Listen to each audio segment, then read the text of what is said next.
Welcome into another episode of the Overcoming Adversity podcast. I'm your host, Michael Allison. Before we get started, make sure you like and subscribe to the channel.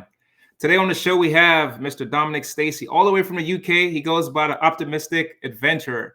He's here to tell about his story of how he overcame some adversity in his life and how he's had a turn in his life and now living with a purpose. And I can't wait to hear his story. Welcome to the show, Dominic. Thanks for having me on, Michael. Pleasure. We're looking forward to speaking to you and sharing a bit of my story with your viewers. Thank you. Absolutely, man. I think my guests are going to be fascinated just by hearing your voice, man. I think that's one of the biggest kicks for people. I my grandfather, like I told you, is from London, England, man. I know we're gonna get into your story of where you're from, man, in the UK and stuff like that. But I think people love the voice. Whenever I watch Hell's Kitchen and I hear Gordon Ramsay talk, I just love hearing them talking, yelling at people in the kitchen and stuff, man. So welcome to the show, bro. Thank you. My accent is actually quite standard for the UK. You got the Birmingham. All right, mate. How's it going, eh? Scouser. You got all sorts here. Dominic, man, I know that you had some experience in your life even here recently, man, and our show is Overcoming Adversities, but when we talk to leaders like yourself, we always try to acknowledge the good and some of the adversities that we've been through, man. And if you can, take us down that road, a little bit about yourself, where you're from, man, and some of the things that you faced, and then we'll just dive into some questions after that, bro. Absolutely. So the most recent, or the two most recent adversities that I've come through, and probably the most significant incidents in my life were June 2021. My son was very poorly with a degenerative muscle condition called Duchenne muscular dystrophy, and we always knew he wasn't going to have a long life, but it came to an end much quicker than we expected. And so I went to work one day. I work in a school. I'm a safeguarding officer in a primary school. And I went on a school residential. And while on that residential, got a phone call at 6 o'clock in the morning to say that Dom had a cardiac arrest. And I knew straight away that my son's current condition, that a cardiac arrest was an unsurvivable incident. Wow. Mm-hmm. My wife never told me at that time because I was 45 minutes an hour away. So I drove to the hospital, and when I got there, she told me he'd sadly passed away. Wow. And that spiraled me, as it would anybody, Michael. Yeah. That spiraled me for many months, even still today. But I don't know where from, but something. Well, I do know where from. Sorry, something that he had set up for me months before he died has been the thing that's kept me. I don't want to sound dramatic, but it's No, the do your thing thing, that's man. that's kept me alive, and not just alive, but thriving since his death. And do you want me to go into that now? Yeah, well, we could get into that here a little bit, man. What I would like to know is, it takes a certain level of person and a character between you and your wife to deal with something like this, as traumatic as this. What I Yeah, would like to ask you though is this, because like I said, it takes a level of grit. It takes a little bit of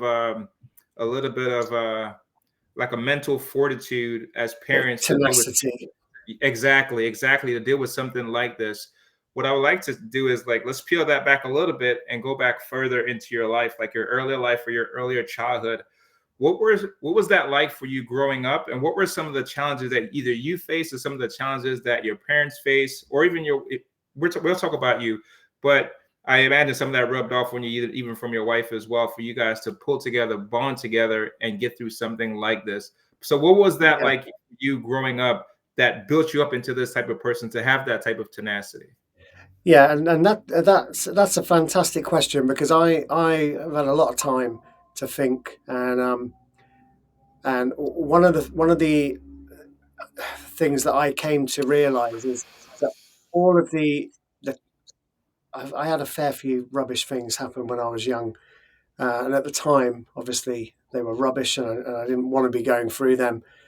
But after Dom died, I sort of reframed them, and it was almost like that happening and getting over it, and then the next thing happening and getting over that was almost training for this huge thing that was going to happen to me in my 40s. Um, had a fairly typical council estate. Do you guys in America have council estates? It's where the sort of big clusters of poor people will be put, and I mean, I loved it. Great people on my estate, but it Hmm. was not rough, but it was fairly fairly basic. You know, I see. most of the households had very little food, low income. Um, my parents split up when I was 11, and I went down like many Hmm. children in that situation into a little bit of petty crime and uh, alcohol, even at that young age. And so I ended up getting sent to what was called back then um, an A. Not Borstals were gone. We didn't have Borstals in this country Uh-huh. in '93 when I went to boarding school, but it was like a state imposed boarding school. Yeah. And I did okay there. They gave me experiences that I wasn't going to get at home. They took me to, you mentioned Scotland before we came on. They took me to Scotland and Wales and showed me waterfalls and mountains and a lot of people over here, I don't know if it's the same in the US, but a lot of people think, well, why are you rewarding these naughty kids with these Hmm. amazing experiences? And I think if I hadn't have lived through it, I might have had the same opinion. But those key early experiences given to me by the state that I would have never have got with my parents. My dad was a wonderful man, but a bit of a rubbish dad who liked his drink and the pub way too much to do things with his family. Hmm. Um, they became much later on, a really key part of my life. So I went to the boarding school, and then at about 14, came the boarding school dropped you off at home, and I was living with my mother at the time. And the boarding school van dropped me off with my suitcase, and I went to my front door and opened the door and locked. Okay, knock on the door, and there was just an empty. You know, when you knock on a door of an empty house, it's got a Yeah. different sound. I can still Hmm. hear that sound now. It's strange. Hollow. And I looked through the letterbox, and there's no furniture. There's nothing. It's an empty house. And my neighbour just happened to come out, and she said, "You're right, Don. What are you doing?" And I said, "I've come home for the holidays." And she said, "Oh, you better come in." And I'm sat in my neighbour's house, and I'm seeing ornaments from my house in her house, and I'm thinking, "Well, this is strange." And what had actually happened, my mum had moved away without telling me. And the neighbours had gone and had a free for all in the house and taken ornaments and stuff. And it was very bizarre, but, you know, not unusual for the estate that I lived on. Someone even went in and stole the radiators, Michael, so, to sell them for scrap. Uh, and so I went and found my dad, who was in a pub like he always was. And he said, "What are you doing here?" And I said, "Mum's moved away." And he went, "I know, she lives in Birmingham." And I was like, "I didn't know. The school didn't know." So that took me a little while to get my head around. I enjoyed living with my dad, but it was a tricky upbringing. There was far Hmm. too much alcohol, far too little food, um, and that sort of set me on a wiggly path. Probably not until I was about 19. And I had a similar experience to you, actually, Michael. Looking at doing a little bit of research on you. Um, when you left the forces, Hmm. and so you've spent an awful lot of your life having everything done for you, meals, accommodation, every facet of your life is organized and provided for, very similar in boarding school. Right. Everything's done for you, and then at 16, boom, you're out of school, you're not an No adult, but structure. you're yeah, there's no structure. Yeah. So for sort of 16 to 19, always worked as a chef, and I don't know if it's the same in the UK and the US, but chefs like their beer, and so I spent 16 to 19 working as a chef, bouncing from home to home, relationship to relationship, and getting in a couple of scrapes, but luckily never getting in any trouble that was going to follow me into later Mhm. life. And then I met my wife. I think I was 19 or 20. She was a little bit older, and looking back, that I was probably looking for somebody a little bit older to try and help me put a bit of structure in my life. Mhm. And from there on, we went to have children. Four, three girls and a boy. Dom was our oldest. Dom passed away at 17, and so that's those struggles and those things I overcame, and the experiences that boarding school gave me. Um, to give you one example, the boarding school took me to Wales to a beautiful place called Yesterfelt Waterfalls, and Mhm. I was 14 when I went there, and I snorkeled in these crystal clear pools in the mountains or at the bottom Mhm. of the mountains. And I'd never done anything like this before. And I just thought, wow, I was frozen to death, probably near hypothermic. But I thought, this is just incredible. And 3 years ago, I went back to that same pool, found the exact pool that I swam in. And I just sat there and reflected on how things have gone, the chaos that ensued after Dom died. Because I can't talk for my wife, but I think I can say that mothers and fathers, grieve very differently when a child dies, and we certainly grieved very differently. I was gonna ask you about that, but you know what? It's interesting.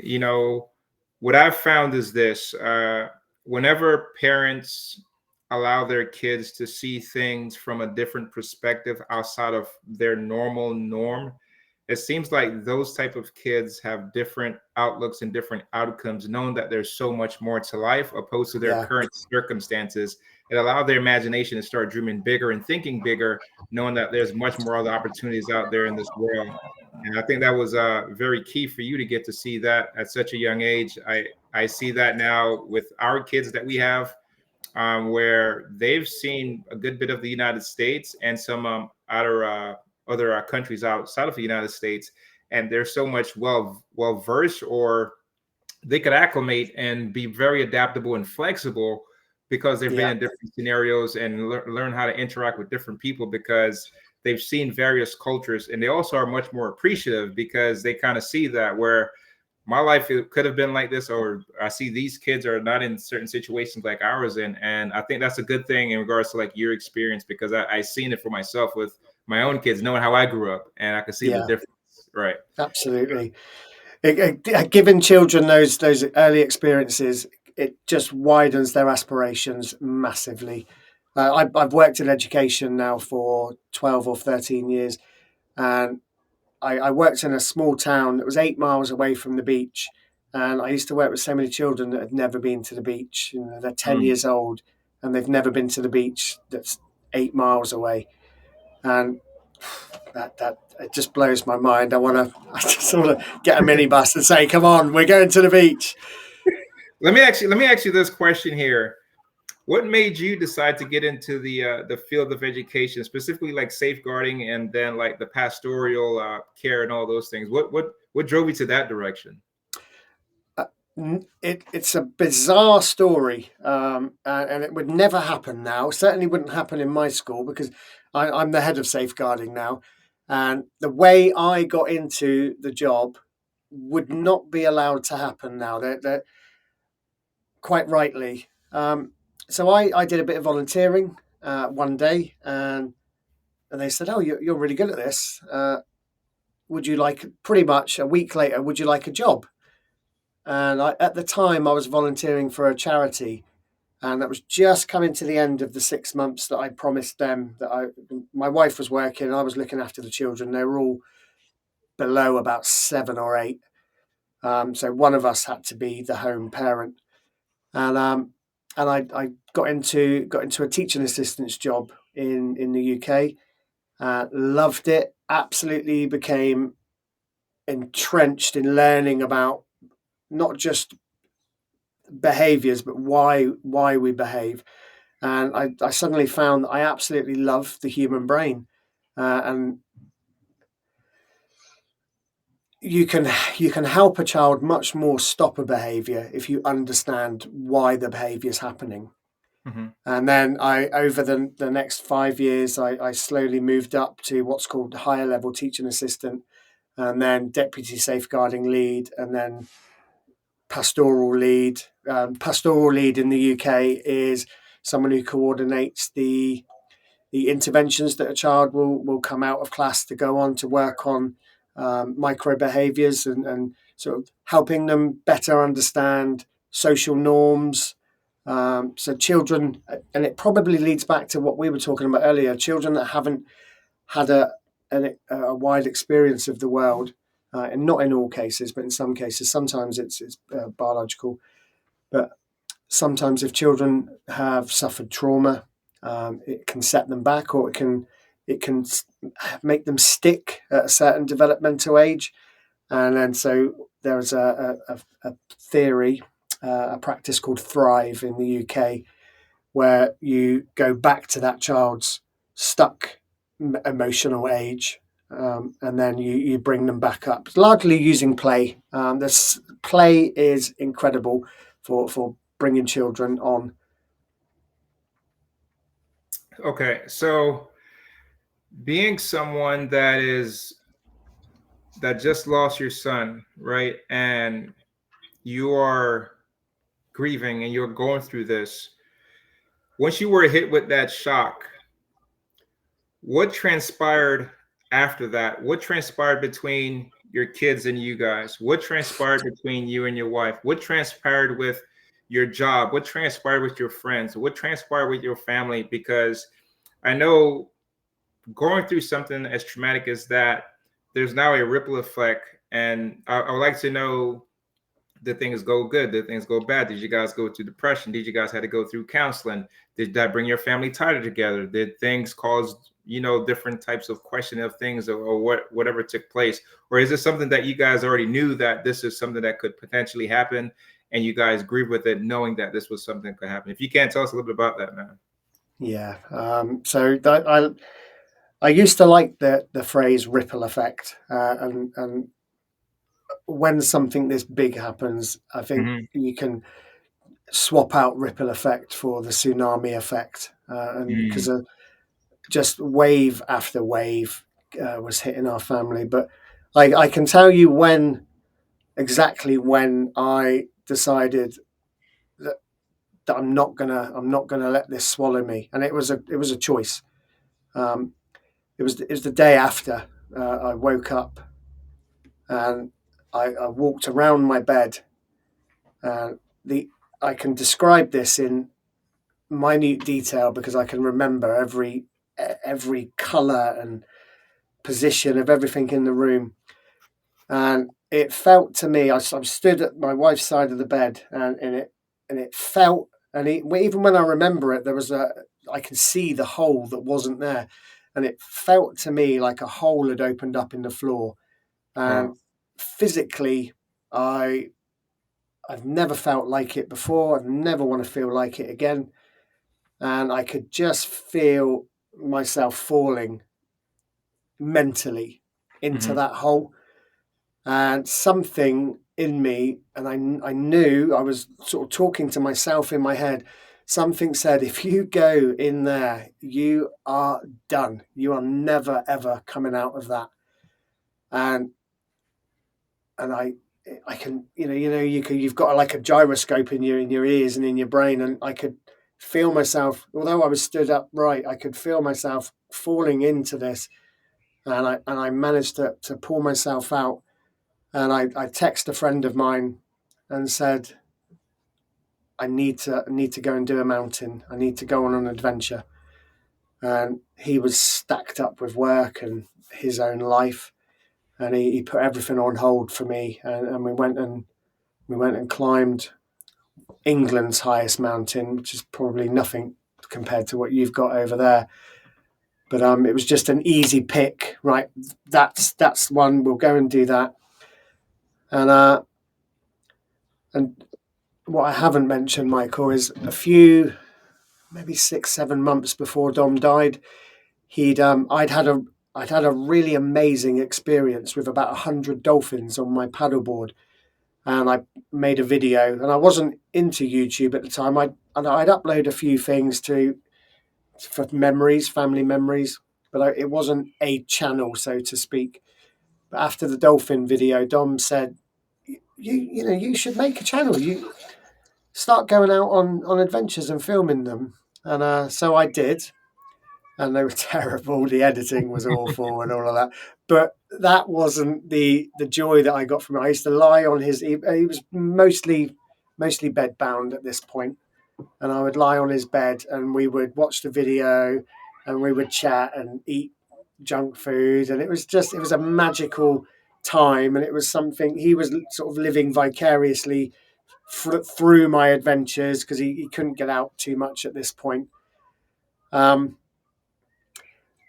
And when he died, I thought, I am going. We had 126 subscribers when he died, and he would love it if it would go up like 1, 2, 3 a week, and he's like, "Hey!" There was one point when we got to 100 subscribers, and he's like, "You could do this, Dad," and I'm thinking, "Yeah, whatever, Dom."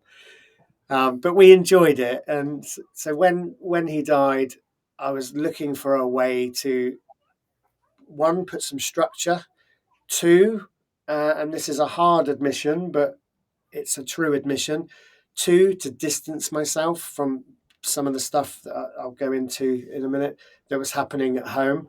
I needed some away time, and there's no better place to get away from everything than in the mountains. And the visual flow, didn't know this at the time, but I've looked into it since. Hiking and walking, camping, the visual flow is so good for the brain, so good for producing serotonin. So that's something he created, has kept me really well, and I'm out every weekend. I've got to work on my consistency, because I film way more than I edit and put together, and that's something I need to work on. I want to follow up, man, because as a dad, you're leading your family. How did going through this and going through that experience and hiking, right? And coming back from that, how did that change your outlook on life? And what were some of your actions thereafter in regards to making sure that you're a leader now for your family, you're now honoring your son? Because it sounds like he was the one that was also like your biggest cheerleader for your YouTube channel. He was your Yeah, he biggest was. cheerleader for your hiking and stuff like that, man. Yeah. Um, Outlook wise, and well, we'll go to leader of the family bit, because that's probably the toughest. And I think because how long it went on, that became a really tough challenge, because Hmm. we all fell apart, Hmm. and we all managed it in different ways, and I had to be the bad guy sometimes when people weren't doing things that were good or right. Hmm. And I think I told you that my daughter got involved in something criminal that was potentially devastating for all of us in the family, very dangerous for everyone in the family. And so it got to the point where being the leader of the family became very difficult, because I had to put her suitcase outside the house and say, "You can't live here." It became that unsafe for the rest of the family, her being there. Hmm. Um, that thankfully is over now, almost over. Some of Hmm. it's not gone away, and that's a lesson that we're living now, or it's still a teachable moment for her, that things You can't just, if things have sometimes long-term repercussions, Mhm. and that's something we're navigating together.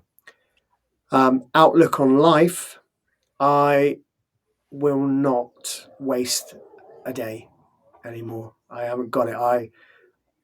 I am going to cherish every day I have on this planet, and I'm incredibly grateful that I live in this wonderful world with wonderful people.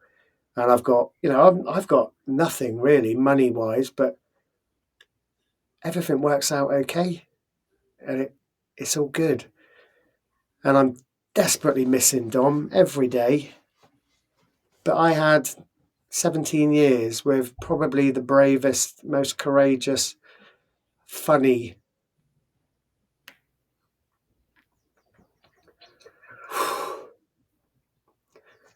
Sorry. It's all good, brother. All good. And I wouldn't give that up for anything. He was just ace. And if someone said to me, you can either not have 17 years with that person, or would you have 17 years with that person? I'll take the 17 years and this feeling every time. In a heartbeat, man. Dom, for the listener that's listening, man, and could either may have the same scenario as you, could be something close to it, or dealing with a tough time right now, man, and they're not knowing how to deal with that. And I just say this, I'll be transparent a little bit too about that, right? Not the same scenario, not the same thing at all. But my my son, he just lost his grandfather from my ex-wife, and he dealt with it a certain type of way where he's kind of like quiet and reserved, and he didn't say much about it. But it took a couple of days afterwards, and he got emotional. And then his cousin, which lives with his mom, when I saw him, he immediately broke down and it was hurting him and things like that. What I'm going to ask you is this, what advice would you give someone that's dealing with loss or going through grief, right? What could you help share with them from your experience as you've been through it? You've raised a beautiful 17-year-old son, and you just shared a beautiful memory in regards to like how you're honoring him and things like that. What would you share with our audience, man? Find find a pattern that fits, that you can stick to. So I created a four-pronged plan, just very loosely, that was going to keep me well, and that was to keep physical, because this is what carries me around, and if this Mm. fails, then I am going to get into a pit of depression. Stay optimistic, and have a, a routine. So I took up the cold water plunging. Really? It was something that really pulled me and my wife back together. Hmm. We would go in the sea three or four times a week, just in all through the winter, freezing cold, but we would be laughing, and that habit. So biology, mechanics, habit, and optimism were the four things, like a 4-point strategy that I put into place. And so the biology was keeping my biology going. The habit was doing the cold water, getting out for the walks. Optimism, it's going to be okay. Even if you don't believe it, set the narrative of your day. And even if it doesn't all go right, just focus on the bits that do. I love that, man. I think that helps with the interconnection when you're coping with things and facing adversity, and for you to put together a strategy that helps you get through everything. I think that's some great advice that hopefully our listeners could take that away from them, from your story as well. So if you could share with us, man, what is next for your YouTube channel? What's next for you on your next adventures? And what is Dom is expecting of you to go out here and conquer this world doing, man? I don't know. I immensely enjoy. I love people, and you meet the best people. I was on a mountain the other day, Michael, and I met a blind man coming down a mountain, and I just sat with him and I'm chatting. I said to him, can you come on my channel? And he couldn't for other reasons. But I love, keep getting out, keep seeing these amazing places. And for me, my channel does connect me virtually with people that are in similar situations. And it's lovely. I get quite a lot of messages of people that say, thank you.